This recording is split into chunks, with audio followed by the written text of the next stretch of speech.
What is my skin? Your skin. My skin, which I use to embrace your pain, to cover my doubts, to draw symbols that connect my world with yours. Tu piel que es guitarra, mi piel que sonríe por la espalda y se estremece con los acordes de tus dedos. Mi frente, tus ojos. Silencio. When I was little, I left my skin stuck to an iron and then tangled in a garden fence. I remember one day when the skin of my head was split into two, a huge hole that I tried to cover with my tiny hands to prevent ideas from evaporating. I always knew my skin was different. I remember sitting in class back in high school and feeling the burn of my neighboring classmates' stares. One of them even asked me, "What the hell is that on your face?" Algunos días mi piel sonaba a mar, a marimba, a brisa nocturna, a tambores. Sonidos que no venían propiamente de mi piel, pero que quería ser míos. Esos sonidos se fueron transformando poco a poco en tráfico de una gran ciudad. Al mismo tiempo que mi piel se endurecía para proteger la fragilidad que había dentro de ella. With my tougher skin, I tried to keep growing. I stretched it, made it sing old tunes, warmed it with the sun, moved it until it became a river. Every now and then, I made a hole in it to see drops of life coming out. Have you ever thought about the skin when it burns? When it is being hit? When it bleeds? When it dries out and sags over the years? When it shelters an inert body? When it is underwater? Underground? There are days when I can listen to your skin, and it tells me about the eternal and inexplicable fear of not being enough. That fear becomes a desire to get into the skin of another, in a better skin, it says. As if there are some skin immune to pain, resistant to wounds, immutable. I know that underneath the skin, I'm black. It is a pure, neutral black. A black like... Why do I have to clarify? It is black and period. Black flesh, black bones, black nerves and veins. Have you ever wondered why we have learned to relate the color black with the negative, the dark, the hidden, the bad? Hay días en que mi piel es roja y suena a fuego crepitante. Mis mejillas parecen estallar y mis rodillas son cenizas. Mis labios escupen los sonidos que hay en mi cabeza. Mi piel se desprende y se convierte en los gritos de mi madre, de mis abuelas, de todas las mujeres que conozco y no. A veces son solo mis propios gritos, que suenan y resuenan en una piel flácida. Some days, my skin is green, and it is camouflaged among the trees, in the memories of those landscapes that I've loved dearly. My skin becomes leaves, grass, mountains, and I can feel my skin free of myself. Otros días mi piel es azul, rosa, púrpura, amarilla, anaranjada. Es una piel compuesta de millones de partículas que nunca se tocan, que conservan una distancia imperceptible. Es una piel que mira las 4 direcciones, escucha todo, que todo toca. Today, I would like to see beneath your skin, to hear a common sound, to find a perfect harmony.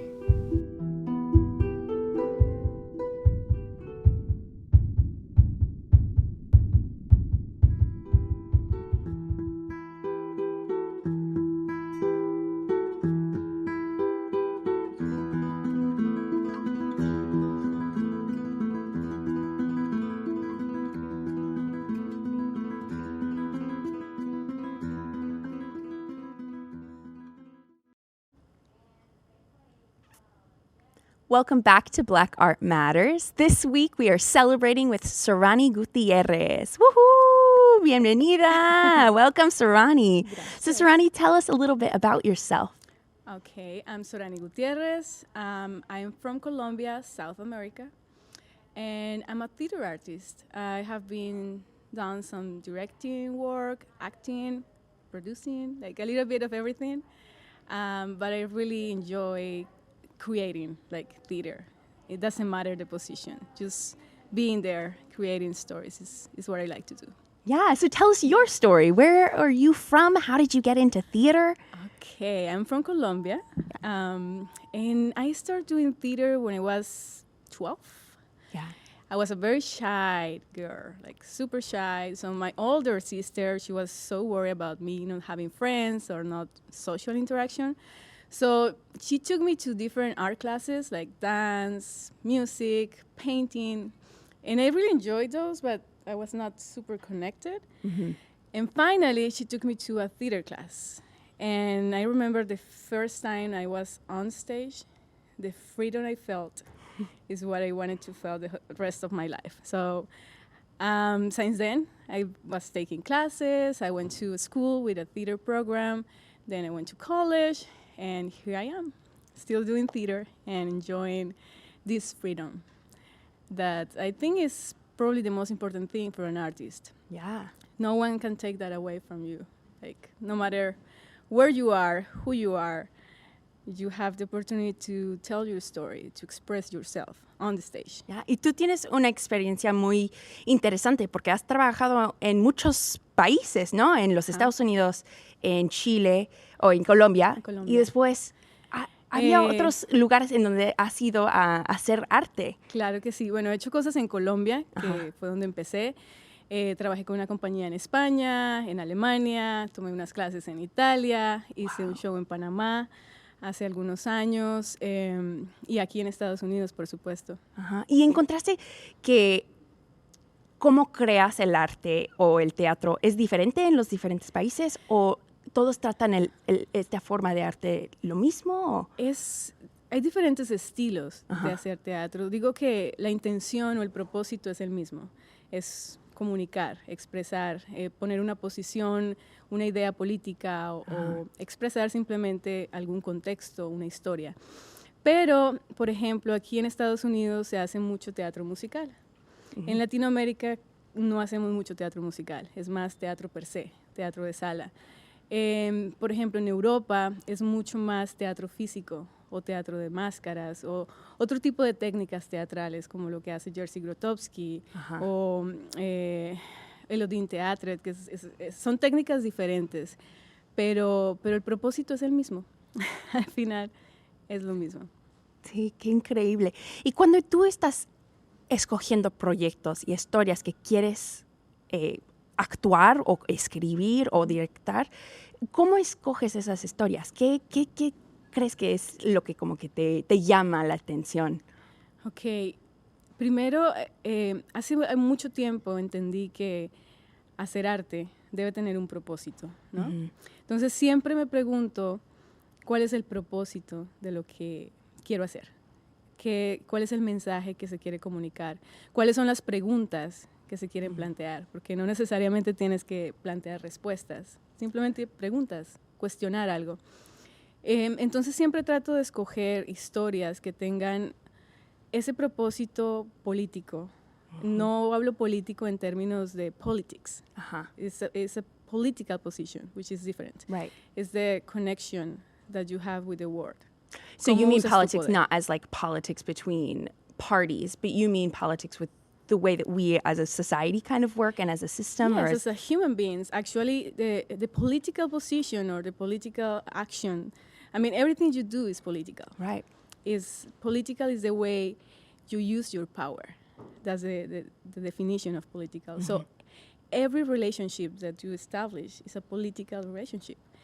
It's how you use your power with your family, with your partner, with your friends, with your art, how you use that power. So I always try to have that in my mind, how we can use our power in a right way.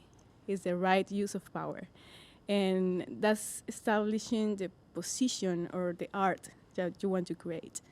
So yeah, I don't like politics, but I'm pretty sure we have to be political As in that way. artists. Yeah. Yes. So being a Latina artist, I wanted to first clarify, do you identify as Latina? Yeah, sure. Okay, cool. I just wanted to check before just saying it. Yes, I am. But as a Latina artist, how have you felt like your culture and your background and everything that comes with being Colombian, how do you feel like that has influenced your art and the way that you tell stories? Oh, wow. I think that's like a very strong connection because it's where I am, right? So being a Latino is having the opportunity to be in two different worlds. Like you can speak two different languages, so you can connect with different flavors, sounds, moves. It's like you have the opportunity to see the world like different. You have more open mind and open heart to do it. So, and being a Latino is like a huge definition. It's diverse itself. Like I'm a Latina from Colombia, but if you see Latinos from Mexico, Chile, Argentina, like we all are speaking the same language, but we have like very different ways to speak. We use different words to name things. We have different foods, different music. So it's a very diverse concept for me. When you say Latino, I have like almost a whole continent in my mind. It's like, okay, you have a very diverse community. So yeah, and I find out like coming to US, I find out like we have a very like a stereotype of a Latino community, and it's more connected with Mexico, probably because it's closer. So sometimes when I was speaking with people, they say, yeah, in your country. I say, how do you know my country? And they were speaking about Mexico. Say, no, I'm not from Mexico. I'm from Colombia, South America. So yeah, I think it's a concept that should be more like amplified. Like it's a big spectrum of what is to be a Latino. And yeah, it's interesting because what we're sharing in our art, the things that we're creating, is always connected with those roots somehow.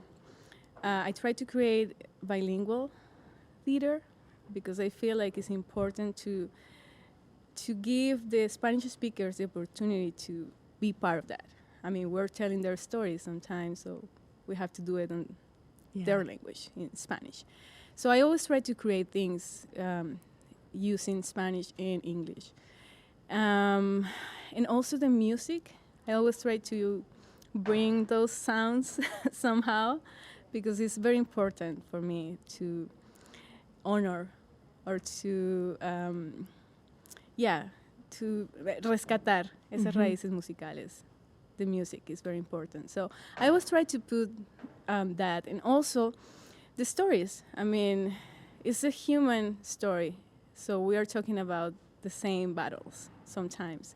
Even if we're talking about the story that happened in Chile, that can be the same story that is happening right now on the border. So I always try to bring like stories from Latin America, but somehow to connect those battles, those stories with our context, with our situation, what is happening here. Because it's the human story somehow, no? Wars, everything. But it makes it easier sometimes to connect with an audience that might not understand the cultural context that we're bringing into the play, but to give them kind of like a modern day connotation that they would relate to. Yes. Very awesome. So I wanted to know, when you first entered the industry, what kind of gave you the spark? What made you want to be an artist and a storyteller? When did you kind of like know that that was your calling? Okay, the first thing is the freedom that I was telling you about. Like, okay, being on the stage is giving me the opportunity to be whatever I wanted to be. And also, later on in my life, when I was just giving or taking more experiences and trying to understand more what I was doing, it was the responsibility of giving people ideas or feelings or putting these ideas in the audience. It was a big responsibility. So I feel like that's why I'm doing it. It's like necessary to question things in a positive way, and that's what art does, right? Yeah. Just to bring questions, but we're not fighting. We are not in the hate language. We are just opening the space, a safe space for artists, for community members, for the audience to connect with different ideas, to open their minds and their hearts and understand the world in a different way. Yeah. So that's why I feel like it's a necessity. I need to do it. So, And sometimes and those moments of connection, it feels like they Yes. are necessary. They And are it's nice necessary. that you provide that kind of space for community, because we Yes. really need those spaces to be able to communicate with one another. yes, it is necessary. So that's why I'm doing it, and I feel like it's a safe space to do it. So Sorany, if you were to go back in time and be able to tell young Sorany one piece of advice, what would you tell her? Don't be afraid. I mean, sometimes fear is taking you one step back to Yeah. do whatever you want to in your life. So I remember, like, because I was so shy, at some point I was like, okay, I was afraid to do this or that. And I don't remember exactly when. I just said, like, why have to fear Right. about this or that? I just have to try it. And if it's not going to work, it's okay. I will try it again or in a different way. So, yeah, that will be because I wait too much for that. So if I wasn't afraid of many things when I was younger, yeah, I would probably have more experiences. So that will be the advice. Yeah. Don't fear anything. When you look to the future of theater and when you look to the future of Dallas theater, what do you see? What do you hope to see? What do you dream of? Yeah, I think I've seen many changes in Dallas, in the theater community, in the last 5 years, I think. I've seen many different theater companies, like very diverse, doing different things, exploring more. So I would like to see more than that, like more experimental theater, more community theater, more like connections between cultures and styles and like different like these connections are very important. And I feel like it's important for people to have different points of view of things. So I feel like we are going in that direction, and that's what I wanted to keep seeing in Dallas. Yeah, you talked about all the different types of art styles that you've experienced throughout your life, that it must be exciting to start seeing more people kind of exploring those kind of things, because It there's is. so many of those types of art that I have never experienced in person because either lack of travel, but also lack of experimentation with it here too. Yeah. I feel like in Dallas was so conservative about the way, We especially create the art. audience. Yeah. And like if you present something new that they are not like used to it, Right. they were like, I don't know. I have different reactions even with my plays, and I've seen that. But I feel like right now people are more open to receive those new ideas, and I think that's the goal, is to keep creating this open mind in our audience, right? That's the goal. So, yeah. Yeah. Thank you so much for joining us here today, Sorany. you. And you can see Sorany in Dirty Turk. Oh yes. I will include a link, hopefully, in our bio Please. too, to be like, here, buy tickets to our shows. Yay!